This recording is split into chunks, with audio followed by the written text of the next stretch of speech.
चांडोली येथे वादळी वाऱ्याने हाहाकार उडावला आणि अक्षरशः या पोल्ट्री शेडवरचे पत्रे उडाल्याचं दिसून येते आणि यामध्ये शेकडो पक्षी म्हणजे कोंबड्या आहेत ते मृत्युमुखी पडल्यात.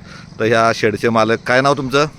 वसंत श्रीपती थोरात. हां, काय घटना घडली, कशी झाली? नायरेमाळा साई मंदिर आहे, ते माझं पोल्ट्रीचं 5,000 पक्ष्यांचं शेड आहे. हां साधारण 2:15च्या दरम्यान मी शेडमधून गेलो. कामगारांना म्हणलं तुम्ही जेवण वगैरे आटपून घ्या. हां नंतर 2:30-2:45च्या दरम्यान वेगाचा वारा आणि विजांचा कडकडाट चालू झाल्याच्या नंतर पावसामध्ये आम्ही खाली येऊन पाहिलं तर शेड संपूर्ण उडालं होतं.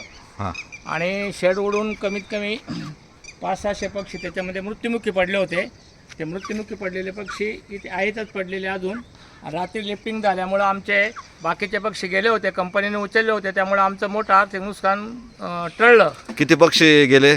5,000 पक्षापैकी साधारण 4-1,000 पक्षी गेले आमचे. गेले आणि 300-400ची मर झाली होती आणि बाकीचे 600 पक्षी शिल्लक होते. तर 600 पक्ष्यांची मर आता झालेली आहे. आणि अंदाजे शेडचं काय नुकसान झालं असं अंदाजे? शेडचं अंदाजे 3-3.5 लाखाचं नुकसान झालंय. हां. आणि 600 पक्षी होते, त्यात 1-2 लाखाचं नुकसान झाले.